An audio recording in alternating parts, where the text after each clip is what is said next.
이렇게 100년짜리로 보게 되면 아직도 하락 추세일 수도 있다.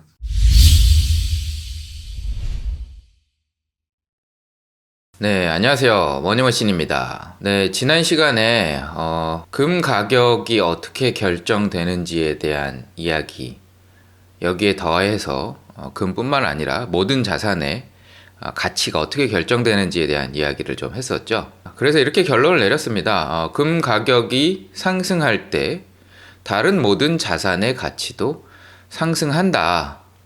그래서 금을 투자라고 보긴 어렵다 라고 결론을 내렸던 것 같습니다. 뭐 이 생각에는 아직도 변함이 없습니다. 금은 투자라기보다는 보험의 성격이 더 강하다 라고 보면 될 것 같고요. 그럼에도 불구하고 이렇게 제가 금에 투자하는 방법론을 이야기하는 이유는 제대로 알고 하자라는 거예요.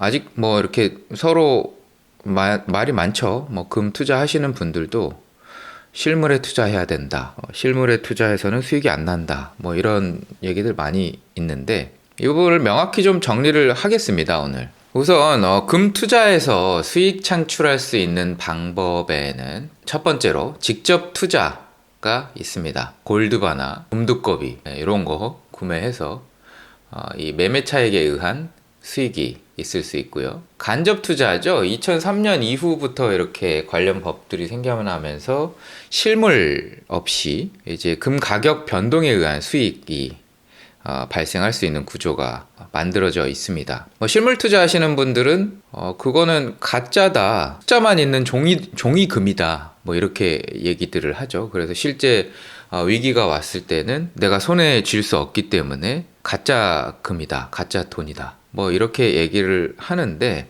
일부는 맞긴 맞습니다. 네, 뭐 실제로 정말 국가 부도가 날 만큼의 위기가 오면 금과 은 이런 귀금속들을 국가에서 싸게 헐값에 사입을 하거나 아니면 심지어는 뭐 국가에 따라서는 뺏어갈 수도 있습니다. 인출이 안 되게 금지령을 내릴 수도 있는 거고요.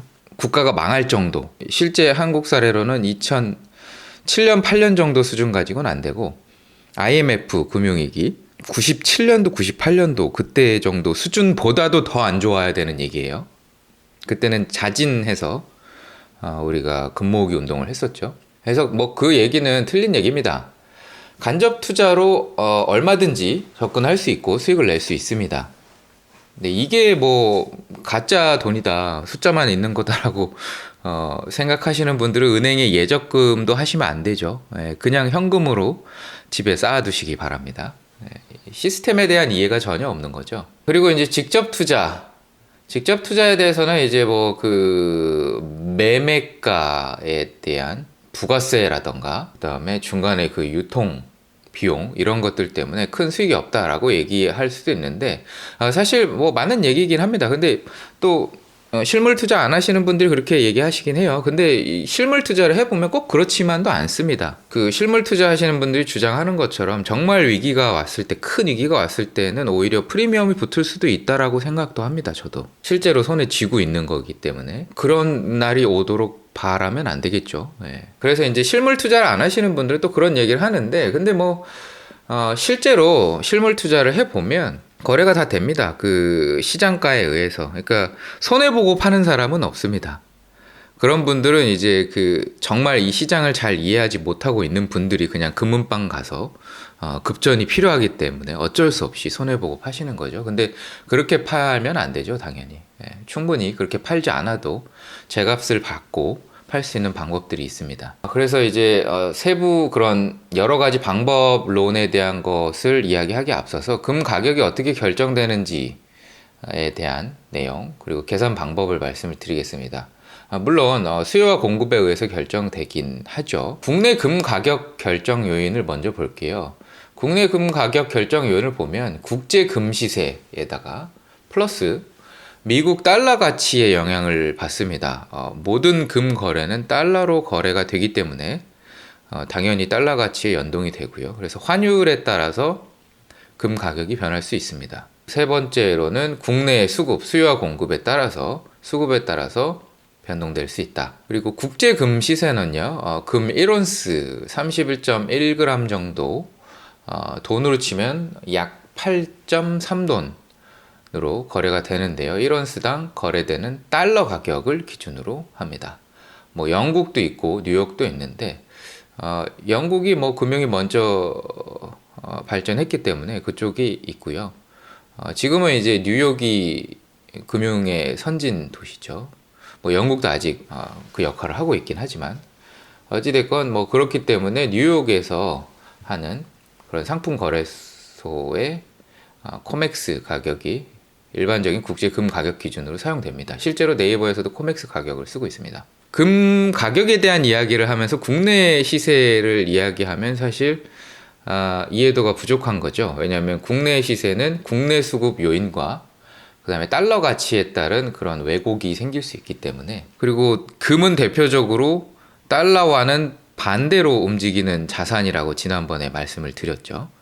그래서 금 가격이 떨어지더라도 떨어지면 달러 가격은 가치는 높아지겠죠. 달러 가치가 높아지는 시점이기 때문에 일정 구간에 따라서는 가격 변화가 별로 없을 수 있습니다. 이게 상쇄돼서 환율 때문에 그렇다는 말씀이죠. 그래서 국내 가격을 사실 금 가격의 변화 모니터링을 국내 금 가격으로 하면 조금 왜곡이나 시간차가 좀 있을 수 있다.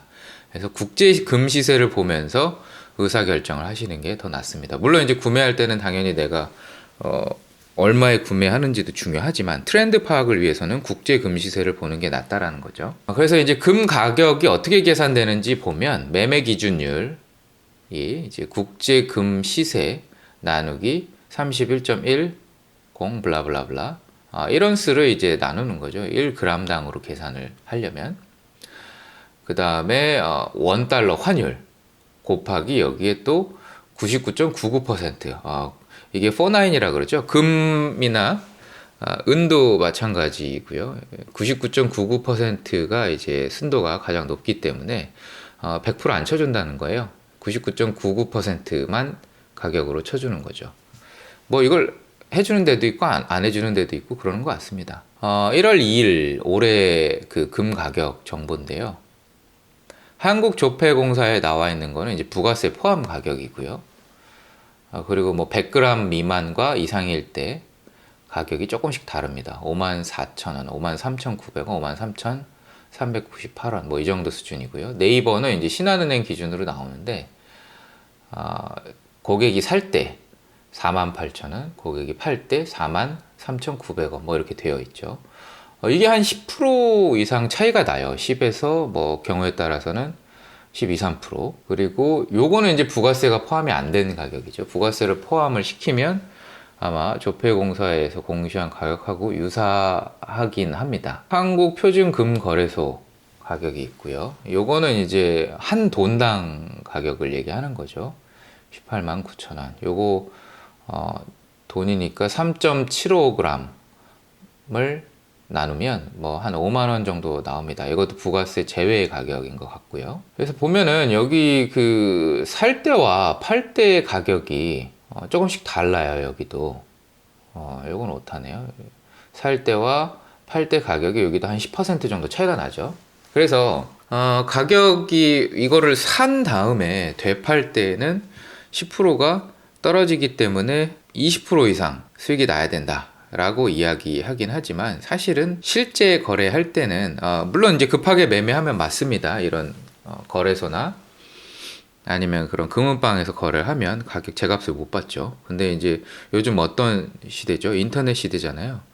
중고나라나 이런 데 팔면 거의 제값 받습니다. 시간이 조금 걸릴 뿐이죠. 그렇게 보시면 될 것 같고요. 그래서 이거를 금은방이나 이런 거래소에 매각을 하면 당연히 부가가치세 10%와 그 다음에 팔 때 가격과 살 때 가격의 차이 10%뭐 이 정도 나기 때문에, 그리고 또 유통 과정에서 또 유통 마진이 또 붙는 경우가 있어요. 뭐 그렇게 크진 않는데 일반적으로 한 5% 정도 붙습니다. 거의 한 25%가 나야 이상 수익이 나야 수익이다 라고 이야기 할 수도 있습니다. 다만 이론적으로는 그러나 현실 세계에서는 그렇게 손해는 아니라는 거 말씀을 미리 드리고요. 그래서 이제 10년치 국제 금 가격을 제가 가져왔는데요. 여기 보시면 여기도 코맥스 선물 1월물 기준이죠. 지난 10년간의 그래프인데 요거는 그 지난 시간에 보여드렸던 그래프하고 똑같아요. 그래서 2013년도까지는 꾸준히 쭉 올라왔고 12년도 13년까지 조정이 좀 있다가 13년도부터 가격이 하락하기 시작했던 그런 모습을 보여주고 있습니다. 그리고 이제 100년치 제가 이제 매크로 트렌드라는 것을 잘 보는데요. 여기 보시면 골드 프라이스 100 year 히스토리컬 차트라고 되어 있죠. 네, 100년치 금 가격입니다. 계속 우상향하죠. 물론 이렇게 폭락하는 시점들이 있습니다. 금융위기가 왔을 때 이제 2000년도 전후로 최근에 왔었죠. 장기적으로는 뭐 희소성이 있기 때문에 우상향할 거라고 보긴 하는데요. 뭐 투자의 대상이 아니라는 것은 뭐 변함이 없습니다. 요거와 걔를 같이 이제 따라가는 은을 또 보도록 할게요. 이게 조절이 힘드네. 네, 국제 은 가격 100년치입니다. 네, 이렇게 쭉 나와 있죠.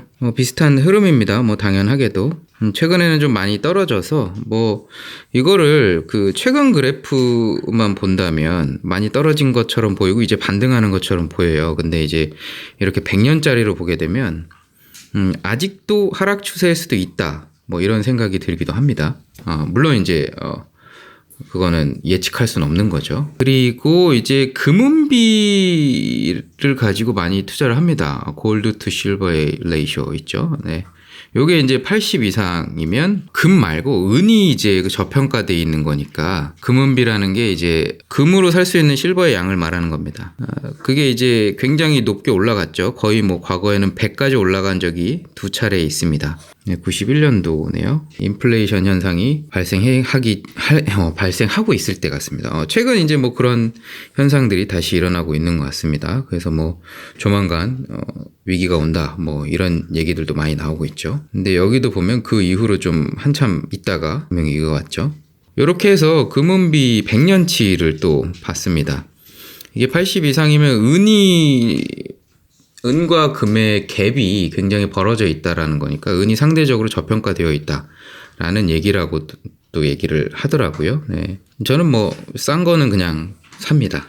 네, 지금 최근에 은 가격이 거의 최저치로 많이 떨어져 있길래 많이 담았죠. 네, 그렇습니다. 실제로 이렇게 100년 그래프를 보면 장기적으로는 뭐 금, 은 또한 우상향하는 걸 볼 수 있습니다. 뭐 그럴 수밖에 없는 게 통화량은 계속 증가하기 때문이죠. 관련된 영상은 한번 제가 과거에 인플레이션 얘기를 한 적이 있으니까 한번 찾아보시고요. 100년짜리 요거는 요 정도로 하도록 하겠습니다.